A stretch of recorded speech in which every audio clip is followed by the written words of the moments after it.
Recientemente encontré en línea un documento titulado Trámite de Apostasía. Dicho documento indica cómo una persona puede abandonar el catolicismo romano, indica la forma adecuada de hacerlo. Dice que enviando una carta informando de la decisión de dejar de pertenecer a la Iglesia Católica y por tanto exigiendo que se modifiquen los registros donde figuramos como católicos o católicas. La carta no debe tener demasiadas justificaciones, dado que la decisión de dejar de pertenecer a esa institución es íntima y personal y no es necesario dar explicaciones por ello. Es importante que la carta contenga datos del bautismo, la parroquia y la fecha aproximada del mismo, o al menos el año. Debe ser enviada a la diócesis a la que pertenezca la parroquia en donde fuimos bautizados. Puede ser enviada por correo postal o entregada personalmente, pero en todos los casos conviene tener una constancia de entrega. Si se envía por correo, debe hacerse por correo certificado, y si se entrega de manera personal, conviene llevar una copia para que sea sellada a modo de acuse de recibo. Recientemente, en el debate por la legalización del aborto en Argentina, un grupo de feministas allí convocó a un acto multitudinario de apostasía. Creo que este tipo de acciones son más con el afán de mostrar el músculo. Expresan más una postura o un desplante político que un problema religioso. Como sabemos, el abandono de la fe ha sido garantizado por el derecho a la libertad de conciencia, pero tácitamente es abordado también en la Biblia. Seguramente el ejemplo más famoso es el de Balaam, hijo de Beor, un profeta que traicionó su vocación para oponerse a los propósitos de Dios. ¿Qué nos enseña la Biblia sobre el asunto? Les invito, hermanos, a considerar las enseñanzas de nuestro texto. Antes, hermanos, de pensar en las enseñanzas de este pasaje, quisiera señalar el hecho de que no es algo tan ajeno ni tan lejano a la realidad de nuestro mundo cristiano y evangélico en particular. La apostasía, la separación de los jóvenes, no solamente de las iglesias, sino de Dios mismo, es un fenómeno más frecuente cada vez en nuestro mundo cristiano.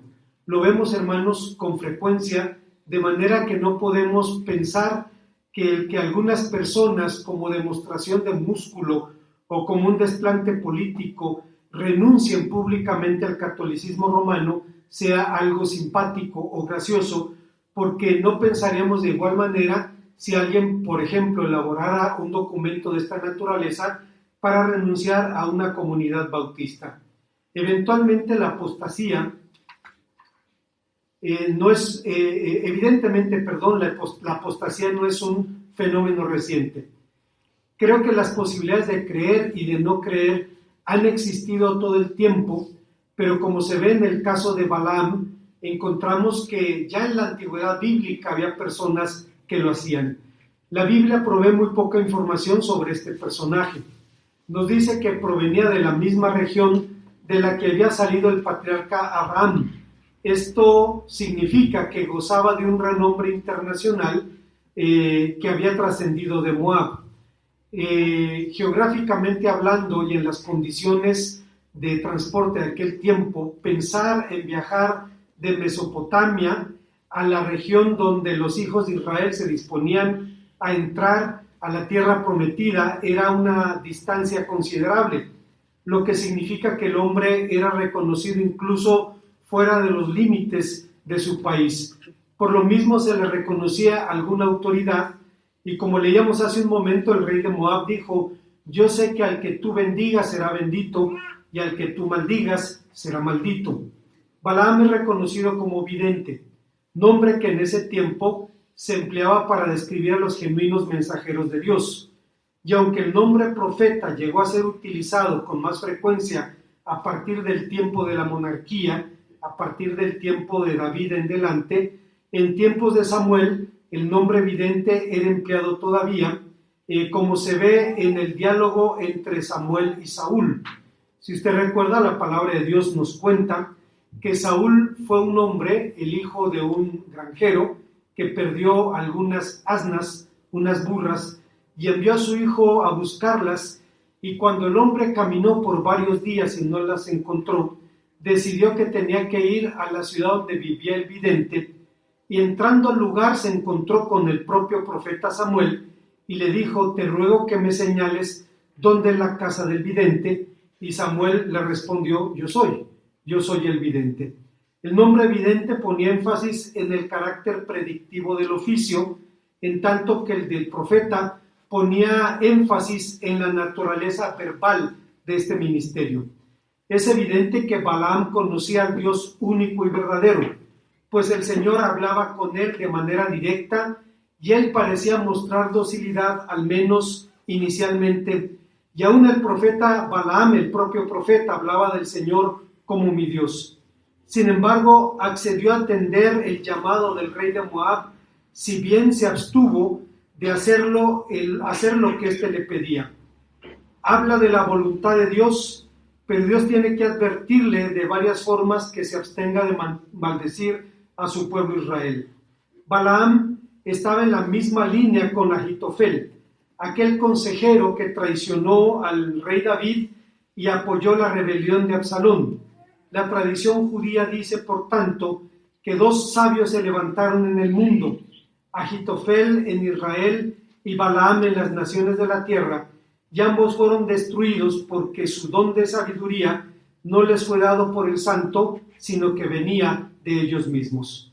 Entiendo lo que los rabinos querían decir, aunque siendo honesto debo reconocer que toda capacidad que tenga el ser humano necesariamente viene de Dios. Podemos utilizarla bien o podemos utilizarla mal. Podemos utilizarla para bien o podemos utilizarla para mal, pero viene de Dios. Estos dos individuos, Balaam y Ahitofel, conocían bien la naturaleza humana, y mientras el primero aconsejó a Absalón que diera un mensaje gráfico a la nación, que no había posibilidad de reconciliación entre David y Absalón, y le indicó que violara públicamente a las mujeres de su padre para dar un mensaje muy gráfico al pueblo y que éste decidiera ir en pos del príncipe rebelde, Balaam aconsejó a las moabitas seducir a los hijos de Israel para mandarle en este caso un claro mensaje a Dios. Ambos consejos generaron profundas crisis en Israel, provocaron crueles derramamientos de sangre, pero compartieron ambos individuos la misma suerte, pues provocaron su propia muerte. Dice la palabra de Dios que Absalón consultó a Ahitofel sobre la manera de derrotar a David, y Ahitofel le dio una respuesta de la única manera, la única posibilidad de derrotar a David, y era atraparlo en tanto iba una trampa mortal. La diferencia de altitud entre Jerusalén y el río Jordán son más de 1000 metros. Es un declive que termina con un río que cierra el paso. Era una trampa mortal. Y le dice a Ahitofel: alcánzalo esta noche, atácalo rápido, céntrate en matarlo a él y se solucionará el problema. Cuando su consejo es desechado, Ahitofel, dice la palabra de Dios, arregló los asuntos de su casa y fue y se colgó, porque sabía que la guerra estaba perdida y porque sabía que era más tolerable matarse por su propia mano que caer en las manos del rey. Balaam cayó con los que cayeron en las manos de los hijos de Israel. Pero esto nos enfrenta a una pregunta. ¿Es posible que alguien que conozca a Dios pueda darle la espalda de esta forma? La Biblia y la experiencia nos enseñan que sí. Por todo lo anterior, seguramente una de las visiones más tristes de la vida cristiana es la de la apostasía, que, como decíamos, no consiste en abandonar una iglesia, no consiste en el cambio de denominación. El fenómeno de la puerta trasera es un fenómeno que vive en todas las iglesias, incluida la nuestra. Hay gente que entra por la puerta de adelante y sale por la puerta de atrás de manera silenciosa, y no hay una solución a ese problema, o al menos nadie ha encontrado una. De lo que estamos hablando en todo caso es del abandono de la fe, es del abandono de Dios. A veces la migración de las iglesias es causada por la personalidad del pastor. otras veces por la personalidad de la iglesia y otras más por el estilo de predicación, la forma de alabanza, y este fenómeno es inevitable. Tampoco, hermanos, estamos hablando del cambio de denominación, pues si el ecumenismo, la idea de que todos los grupos cristianos fuéramos una sola iglesia, es un niño que nació muerto, la lealtad denominacional parece un anciano en artículo mortis. A mucha gente ya no le importan las diferencias o las barreras denominacionales y no es algo nuevo. C.S. Lewis dijo hace casi 80 años que en las próximas generaciones a las personas no les iba a importar la verdad, sino si algo funcionaba. No quieren saber si algo es cierto o no, la gente no quiere complicarse con conceptos de doctrina o de teología, quiere saber si algo funciona. Y si de pronto encuentra un grupo en donde hay 1,000, 2,000, 3,000 o más personas, entonces es evidencia de que esto funciona y no importa lo que se esté enseñando o predicando allí. Estamos hablando aquí más bien del abandono de la fe, de darle la espalda a Dios. Y la palabra del Señor nos dice claramente que el hombre de doble ánimo es inconstante en todos sus caminos. Hay dos maneras, hermanos, de ver el abandono de la fe. Hay dos clases de motivaciones, unas son externas y otras son internas. Las motivaciones externas pueden ser, por ejemplo, en el caso de muchos jóvenes, el conflicto con estilos de alabanza que a ellos les parecen anticuados. Y siendo honestos, hermanos, siendo una iglesia conservadora, guardamos una forma de alabanza anglosajona del siglo XIX y del siglo XX. Para muchos muchachos eso ya no es atractivo, no funciona. No es difícil que encuentren incongruencias en los adultos, en todos nosotros. Y la otra situación es que a veces son o somos organizaciones centradas en la organización y no en la gente. Y todo esto hace que de pronto los muchachos puedan apartarse. Pero en cuanto a las motivaciones internas, podemos verlas ejemplificadas en el caso de Balaam, y nuestro propósito no es encontrar aquí argumentos para descalificar al otro, sino para evaluarnos a nosotros mismos.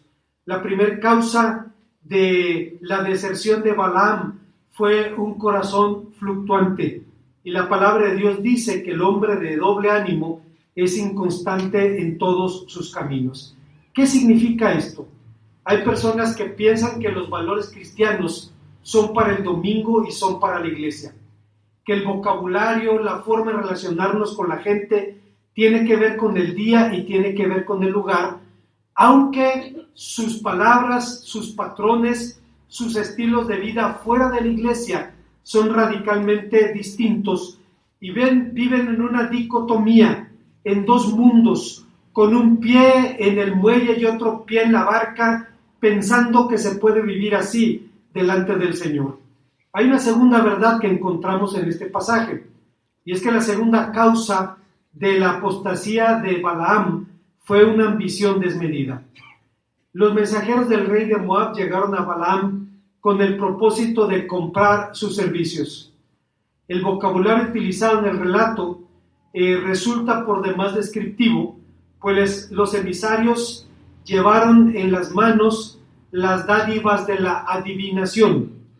Esta expresión proviene del ámbito del ocultismo y es usado siempre con una valoración negativa, aunque Reina Valera 60 no lo traduce así.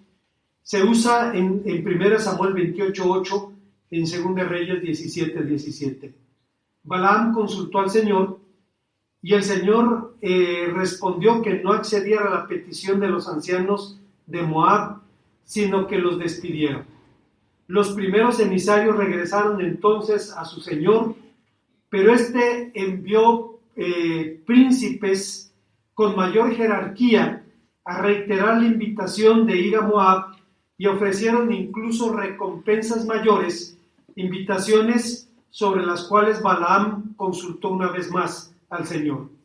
En esta ocasión la respuesta divina fue distinta. Autorizó a Balaam que emprendiera el viaje con la advertencia de que se limitara a decir lo que el Señor le dijera. Estando Balaam aún en el camino a Moab, el Señor habló de forma prodigiosa por medio de una asna y le advirtió que su camino no era recto delante de él, pero le permitió seguir su camino con la advertencia de que se limitara una vez más a decir lo que el Señor le mandara. Cuando leo este pasaje siempre recuerdo un discurso de Martín Lutero, quien, cuestionando la idea de que solo el romano pontífice podía ser depositario de la verdad divina, Lutero decía que Dios había hablado en el pasado a través de una burra y estaba haciéndolo, decía, en el presente a través de otro burro. Dice, y sin embargo él puede utilizar sus instrumentos para su gloria. Bueno, así estaba la advertencia. Aunque no maldijo verbalmente Israel, lo hizo de una manera más destructiva. Lo indujo por medio de su consejo a la inmoralidad y a la idolatría, y lo hizo por simple codicia. La asna le dijo, tus caminos no son rectos, limítate a decir lo que Dios te diga. Y efectivamente se abstuvo de maldecir a Israel mientras conspiraba con las mujeres de Moab, enviándolas a seducir a los hijos de Israel. La codicia de Balaam se evidencia en sus propias palabras, pues si bien el rey de Moab le prometió grandes riquezas, Balaam le dijo, aunque me dieras una casa llena de oro y de plata, no iré. No tenía caso hablar de una casa llena de oro y de plata si su corazón no estuviera allí. Pero es evidente, hermanos, que por medio de sus palabras demostraba que de la abundancia del corazón habla la boca. Es curioso que cuando los cristianos pensamos en pecados escandalosos en el pueblo de Dios, casi siempre pensamos en inmoralidad, en adicciones como el alcoholismo. Sin embargo, olvidamos frecuentemente que según el Nuevo Testamento, los inmorales y los borrachos no son los únicos que no heredarán el reino de Dios, tampoco lo heredarán los avaros, lo dice Pablo en Romanos 1, 1 Corintios 6, Gálatas 5, Efesios 5, Colosenses 3. En casi cada una de sus cartas habla de esto. Sorprende que en todos estos textos la alusión a la avaricia se presenta en los mismos términos que la borrachera y los pecados sexuales. Pero Pablo agrega una frase sumamente grave cuando dice la avaricia, que es idolatría, el más condenable de todos los pecados, lo que nos lleva a la pregunta, ¿puede algún cristiano negar que la avaricia es pecado? Y la respuesta es obvia, no. Pero cuando preguntamos qué es la avaricia, empiezan nuestros problemas, porque según la Real Academia de la Lengua, la avaricia es afán desfrenado de poseer y adquirir riquezas para atesorarlas. Se le define como un apego desordenado a las riquezas o un fuerte deseo de adquirir más y más posesiones materiales o poseer más cosas de las que se tienen. La avaricia es un deseo insaciable. Cuanto más se posee, más se desea tener. Y uno de los términos griegos que utiliza el Nuevo Testamento para la avaricia es filárguros, que significa el amante del dinero, y por eso se pudiera decir, dice Juan Stam, que el ambicioso es dinerófilo, es decir, una persona enamorada del dinero. Esta dinerofilia, según 1 Timoteo 6:10, es la raíz de toda clase de maldad. La avaricia es una pasión casi erótica por el dinero y las cosas que muy fácilmente conducen a la idolatría. El avaro consagra su vida al dinero, deposita en él su fe y su esperanza, cree ser el poseedor de sus bienes, pero no se da cuenta que es poseído por ellos. A menudo la avaricia termina afectando incluso las relaciones significativas. Dios sabe muy bien, decía Orígenes, un predicador de la antigüedad cristiana, que lo que uno ama con todo su corazón y su alma y sus fuerzas, ese es realmente su Dios.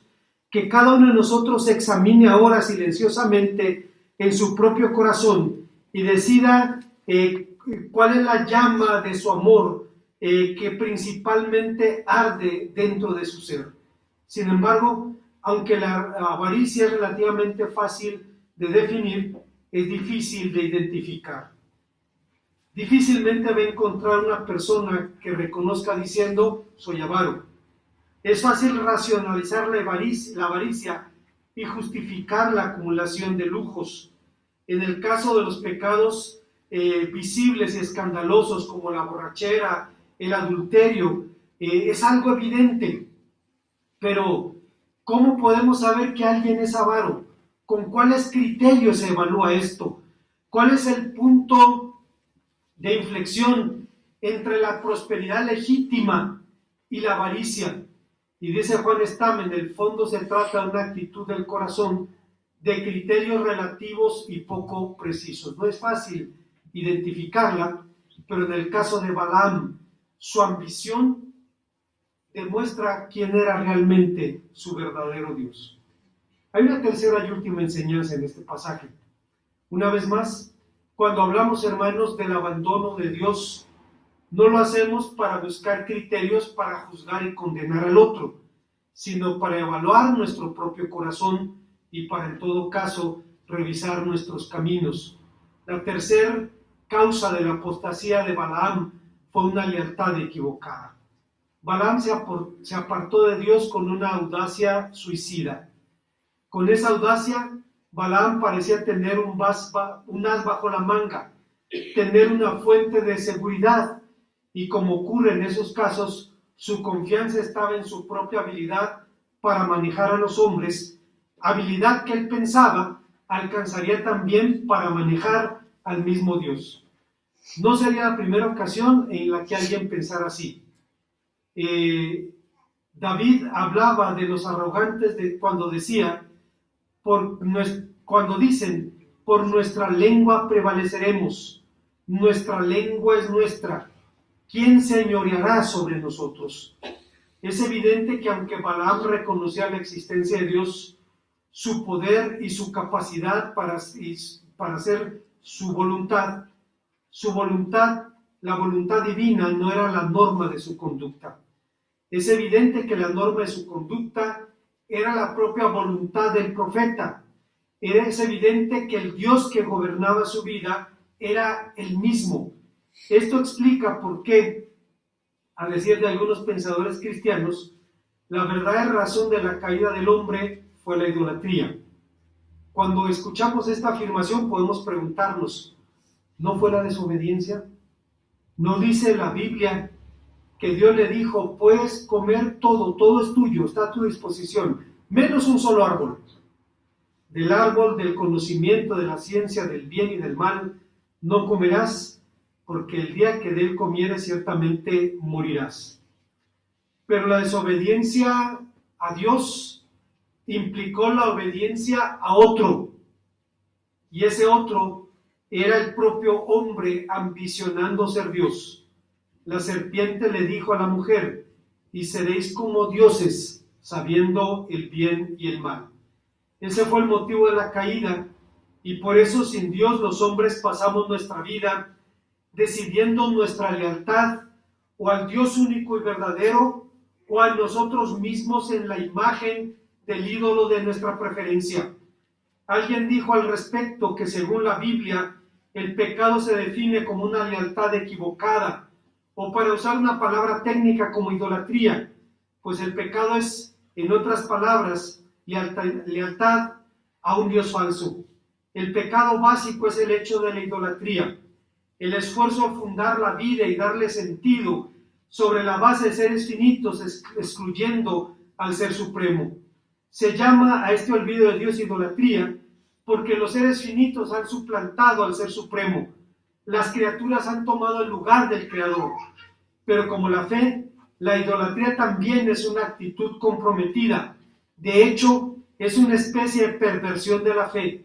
Sin embargo, la tentación del hombre de idolatrarse y transformarse en su propio Dios ha alcanzado proporciones abrumadoras en nuestro tiempo. Pero esta conclusión no es nueva.